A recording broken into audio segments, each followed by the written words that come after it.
In this video, we will be covering for the first time how to address the reading comprehension section of the LSAT using some official practice problems from lawhub.lsac.org. So to begin, let's just go ahead and head over to the old LawHub here from the My Guru homepage. And when you come to the LawHub, you're going to want to select LSAT Prep on the left-hand side here. And then you're going to select drill sets, and we'll ultimately end up going into the drill set number 1 here just a bit scrolled down the page. But before we do that, I am going to pull up a full prep test first just to show you one distinction between the interface for the drills versus the overall prep test. So if I resume this prep test here, you can see that there's this passage only view. And if you click on it, you will get to see more of the passage, and in this case, the entirety of the passage. The drill sets, unfortunately, do not have this functionality just yet. I am hopeful that it might come in the future, but I did want to show that to everyone before we dive into our first engagement with a reading comprehension drill, because we don't have this passage without question view. It's all going to look like this on the drill sets. So heading back over to the drill sets, we're going to select drill set number 1 and we'll click on new drill set. And while the interface is loading, one thing to note is just how important the highlighting tool is going to be. And you're going to want to engage with every passage before engaging the question task, because really about 9 times out of 10, you're going to see a first question for each reading comprehension passage that looks like what we have on the right side of the screen here. That's just asking for a main point of the passage. So in the interest of consistency, I am going to just highlight main point of the passage as the task, but I'm really not going to engage with the right-hand side of the screen and the questions until I've done an upfront read of the passage overall. And it's imperative that you do this. You will not be able to really effectively and accurately address the individual question tasks for any reading comprehension passage without an upfront read. It's going to be nearly impossible to really even understand what's happening in the passage. They're dense. They're going to cover some relatively obscure content generally. And so for this reason, always go to the passage first. Now, on top, you can see our highlighting tools. I've already selected the orange just because I felt like selecting orange. You can pick any of the 3 highlighting tools to use as you highlight what are ultimately going to be the main idea sentence or sentences of each paragraph. So what we're going to do is we're going to read each paragraph, stop, and then we're going to consider what is the main idea sentence for that paragraph. Because what we're ultimately trying to do is highlight 1 to 2 sentences for each paragraph so that we're focused on the big picture stuff, and then we'll go get details once the questions begin asking for that. So starting on the left-hand side, we've got in a series of presidential proclamations between 1902 and 1909, the United States government set aside some 17 million acres of southeastern coastal Alaska to comprise the Tongass National Forest. Although much of the territory that was thus declared to be U.S. government property had no previous officially registered ownership, it was in fact traditionally held and used by the members of the native Alaskan Tlingit and Haida nations.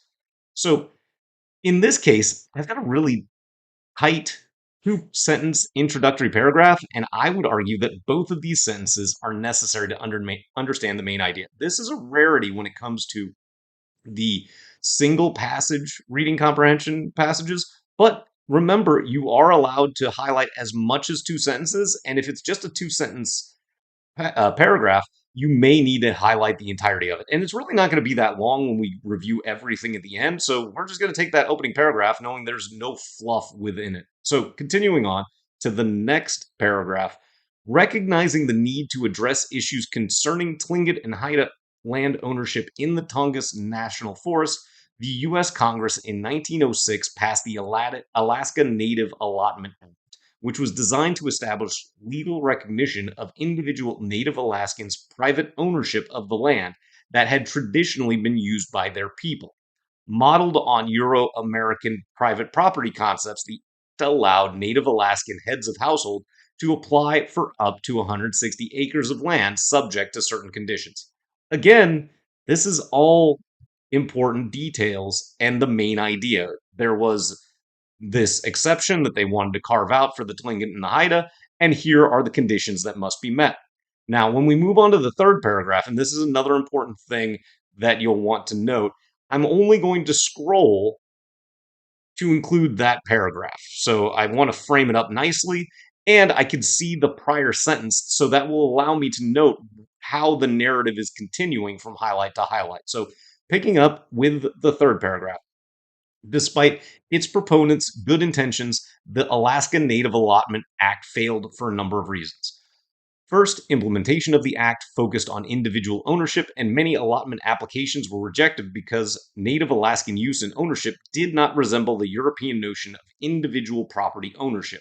Alaskan tribes owned fish camps, streams, and bays based on traditional Native law, which presumes family and clan ownership.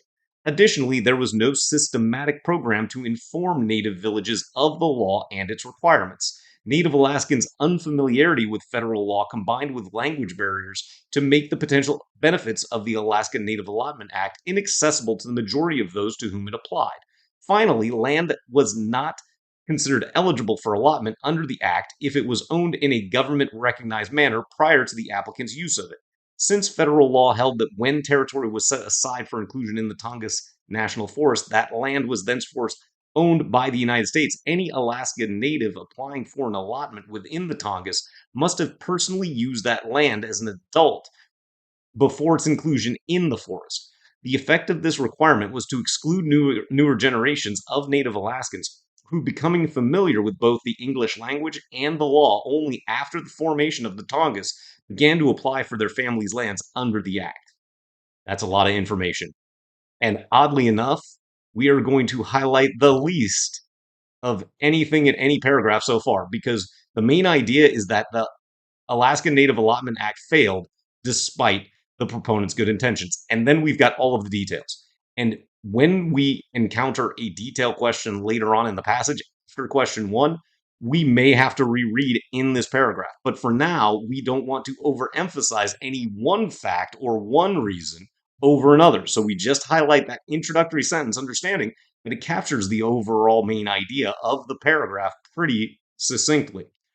Then we will once again scroll down, and this is a little bit of the reason I prefer using that passage, that full passage view without the question that we saw at the beginning of this video, because now I've lost my highlight and we'll have to go and scroll back up just to confirm everything in a moment. But for now, we're going to move to the final paragraph and seek our main idea sentence to highlight here as well. Picking up with, because the Alaska Native Allotment Act was implemented in a manner directly contrary to Native law and values, few applicants for allotments were successful, and the majority of lands in the Tongass remained in the hands of federal and private interests. In 1912, Southeast Alaska Natives organized to collectively address land issues, and at long last, in 1968, the Tlingit and Haida tribes were awarded $7.5 million in damages resulting from the establishment of the Tongass National Forest. However, even then, the court did not award accrued interest or recognize native fishing and navigation rights. So once again, we want to consider what is the main sentence that continues the overall narrative, and I would argue that it is this first sentence of the final paragraph. And while there's useful detail after that, the main point of the entire passage is the failure of this allotment act. So we're going to have that highlighted. And the last step before we engage with the actual task of this problem on the right-hand side, asking about the main point of the passage, is to read your highlights to make sure that you've captured the overall narrative for the passage. So we'll scroll back up and just read our highlights in orange to confirm that they hopefully create a coherent overall narrative. Starting at the top, in a series of presidential proclamations between 1902 and 1909, the United States government set aside some 17 million acres of southeastern coastal Alaska to comprise the Tongass National Forest. Although much of the territory that was thus declared to be U.S. government property had no previous officially registered ownership, it was in fact traditionally held and used by the members of the Native Alaskan, Tlingit, and Haida nations. Recognizing the need to address issues concerning Tlingit and Haida land ownership in the Tongass National Forest, the U.S. Congress in 1906 passed the Alaskan Native Allotment Act, which was designed to establish legal recognition of individual Native Alaskans' private ownership of the land that had traditionally been used by their people. Modeled on Euro American private property concepts, the act allowed Native Alaskan heads of household to apply for up to 160 acres of land subject to certain conditions. Despite its proponents' good intentions, the Alaskan Native Allotment Act failed for a number of reasons.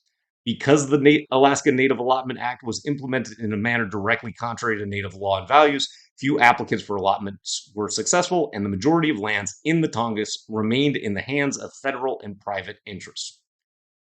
I would argue that we've captured the main idea, even though the vast majority of the final two paragraphs are not highlighted. So now we're going to go to question one's actual task, keeping our highlighting tool selected so that we can highlight specific words and phrases that don't match the highlights that we have on the left-hand side that should have captured our overall main idea. So starting with choice A, although the Alaska Native Allotment Act failed to achieve its goal of establishing official recognition of traditional forms of land ownership by Native Alaskans, it led indirectly to the 1968 court ruling in favor of Haida and Tlingit land claims. Well, that 1968 court ruling, while it's stated, and maybe this is true, it's certainly not the main point of the passage, which is that this Native Allotment Act was really just not successful in achieving its goals. So while this might be a true detail, it gets eliminated because it's not the main point of the passage, and that is a common crap wrong answer. Something that you're like, well, that's true, but it doesn't have anything to do with the overall purpose of the passage. Then, moving on to choice B, the Alaska Native Allotment Act had unintended and regrettable consequences insofar as it impeded certain important traditional uses of Haida and Tlingit lands, including fishing, hunting, and mining.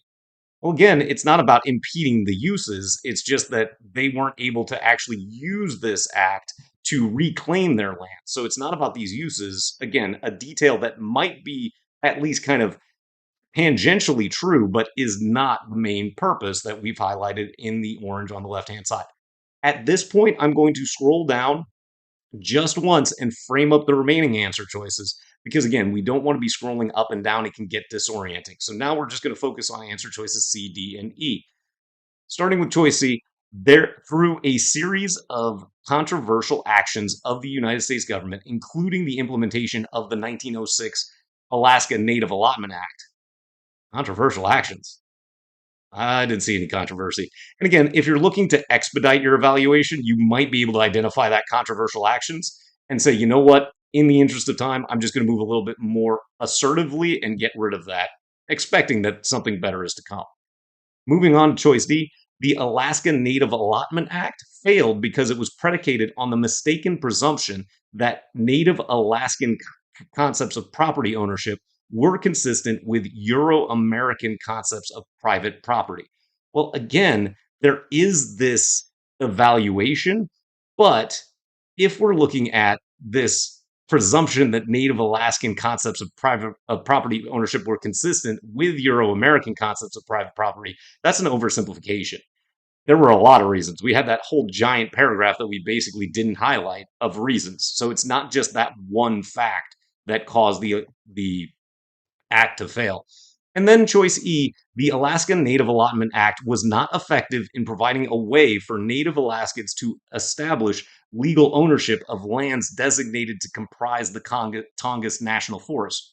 This matches our highlights pretty directly, and it's really nice and bland. Generally, the correct answer for many of these main idea questions is going to have fewer direct terms and is going to make a relatively anodyne claim, meaning something that's not overly excessive. And choice E matches that quite nicely. So we will be going through the remainder of the questions of this passage in our upcoming videos, but this is how you will first engage with any single passage reading comprehension exercise on the drill sets over at lawhub.lsac.org.